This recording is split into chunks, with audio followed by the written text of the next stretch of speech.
আজকে দীর্ঘ 6 বছরে আমাদের নেতৃত্ব দিয়েছেন আমাদের ভারপ্রাপ্ত চেয়ারম্যান জনাব তারেক রহমান। বরং করুণাময় আল্লাহ তাআলার কাছে এই জন্য শুকরিয়া আদায় করছি যে এই প্রায় দেশনেত্রী বেগম খালেদা জিয়া আপনাদের সঙ্গে শেষ বৈঠক করেন, বর্ধিত সভা করেন।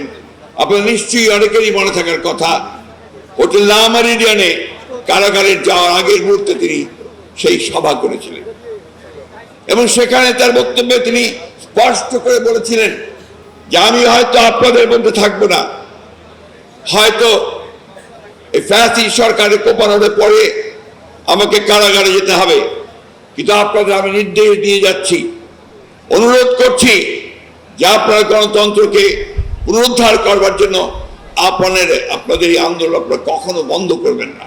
সেই নির্দেশকে সঙ্গে নিয়ে ভারপ্রাপ্ত চেয়ারম্যান জনাব তারেক রহমানের নির্দেশে আমাদের সারা দেশের অগণিত নেতা কর্মী তারা দীর্ঘ এই 15 বছর নিরন্তর সংগ্রাম চালিয়ে গেছেন। তারা প্রমাণ করেছেন যে একটি গণতান্ত্রিক দল এবং একটি আইন মেনে চলা, সংবিধান মেনে চলা রাজনৈতিক দলের উপরে যে নির্মম নির্যাতন নিপীড়ন এসেছে, তারপরেও শহীদ প্রেসিডেন্ট জিয়া রহমানের সৃষ্ট এই দল, যিনি আমাদেরকে নতুন করে পথ চলতে শিখিয়েছিলেন, মানুষকে নতুন পথের দিশা দেখিয়েছিলেন, নতুন করে গণতন্ত্রকে পুনঃপ্রতিষ্ঠিত করেছিলেন, সেই নেতা আমাদের স্বাধীনতার ঘোষক শহীদ প্রেসিডেন্ট জিয়া রহমানের উত্তমের নির্দেশিত পথে আমরা সামনের দিকে এগিয়ে গণতন্ত্র প্রতিষ্ঠার কাজ করে চলেছি বন্ধুগণ। এই 16 বছরে এবং বিশেষ করে দেশনেত্রী বেগম খালেদা জিয়া কারাগারে যাওয়ার পরে আমাদের অসংখ্য নেতাকর্মী শহীদ হয়েছেন, সেই শোক প্রস্তাব নেওয়া হয়েছে। আমাদের অসংখ্য নেতাকর্মীকে গুম করা হয়েছে, আমাদের অসংখ্য নেতাকর্মীকে পঙ্গু করে দেওয়া হয়েছে, 60 লক্ষ মানুষের বিরুদ্ধে মিথ্যা মামলা দেওয়া হয়েছে। একটা রেইন অফ টেরার, একটা ত্রাসের রাজত্ব সৃষ্টি করে গোটা জাতিকে অবরুদ্ধ করে রাখা হয়েছিল বন্ধুগণ। আমি আপনাদেরকে ধন্যবাদ জানাতে চাই, কৃতজ্ঞতা পরিস্মরণ করতে চাই আপনাদের এই অবদানকে। আপনারা মাঠে থেকে প্রতি মুহূর্তে বাংলাদেশ জাতীয়তাবাদী দলকে শক্তিশালী করার চেষ্টা করেছেন, সেই জন্য আপনাকে আন্তরিকভাবে ধন্যবাদ। আমি আন্তরিকভাবে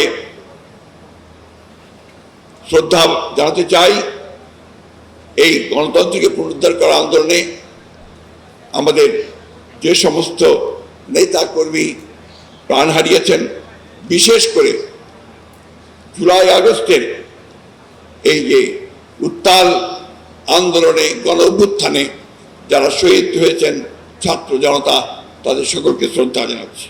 দেশনেত্রী কারাগারে যাওয়ার আগে 2016 সালে তিনি একটি নতুন দিক নির্দেশনা দিয়েছিলেন, ভিশন 2030, এবং তারপরে 2022 সালে আমাদের এই তরুণ নেতা, যিনি আমাদের সার্বক্ষণিকভাবে নেতৃত্ব দিয়েছেন, ভারপ্রাপ্ত চেয়ারম্যান তারেক রহমান, তিনি 2022 সালে 31 দফা কর্মসূচি দিয়ে আমাদেরকে আন্দোলনের চূড়ান্ত পর্যায়ে নিয়ে গেছেন।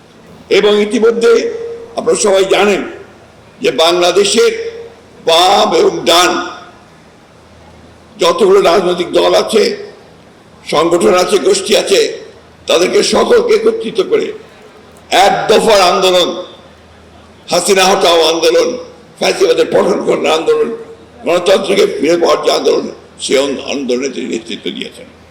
আজ 27শে ফেব্রুয়ারি আমরা একবার ফিরে দেখেছি কি, গত বছরের এই দিনে অর্থাৎ 2022 সালে আমাদের চূড়ান্ত আন্দোলনের জন্য আমাদের ভারপ্রাপ্ত চেয়ারম্যান তারেক রহমান সাহেব আহ্বান জানিয়েছিলেন, সেটা ছিল 28শে অক্টোবর। আমি আপনাদের সামনে খুব সংক্ষেপে একটা পরিসংখ্যান তুলে ধরতে চাই, যদিও এটা পূর্ণাঙ্গ নয়।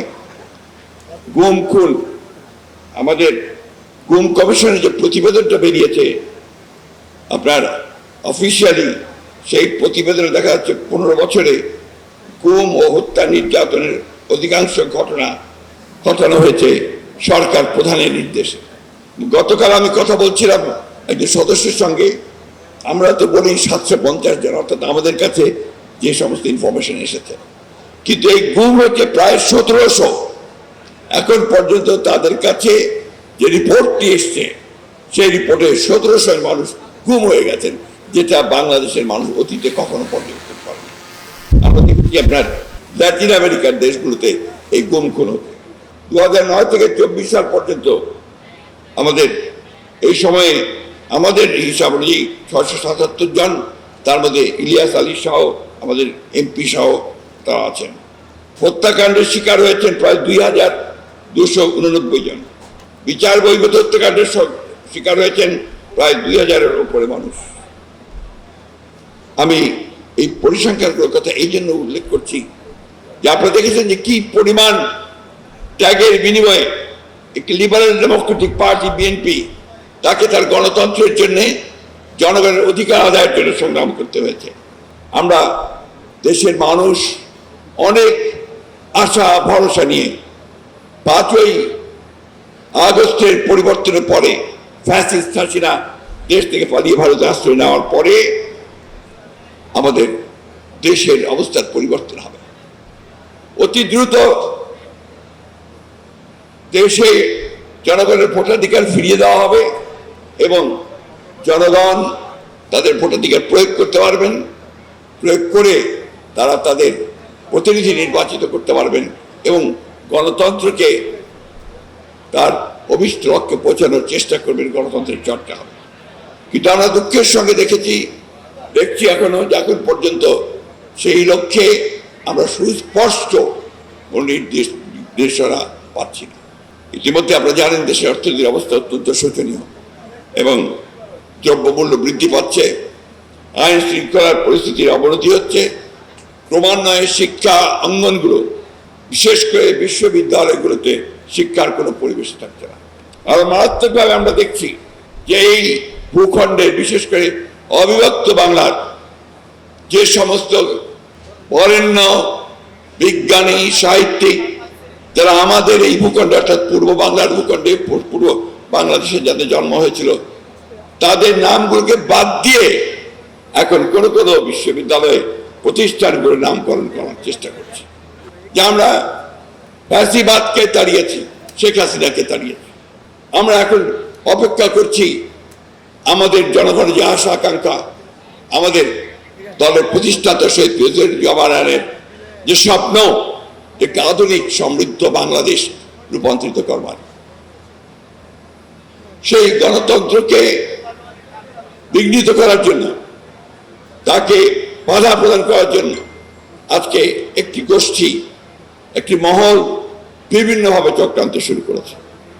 ফ্যাসিস্ট শেখ হাসিনা বিদেশে গিয়ে তিনি সেই চেষ্টা করছেন এবং বাইরে থেকেও চেষ্টা করা হচ্ছে।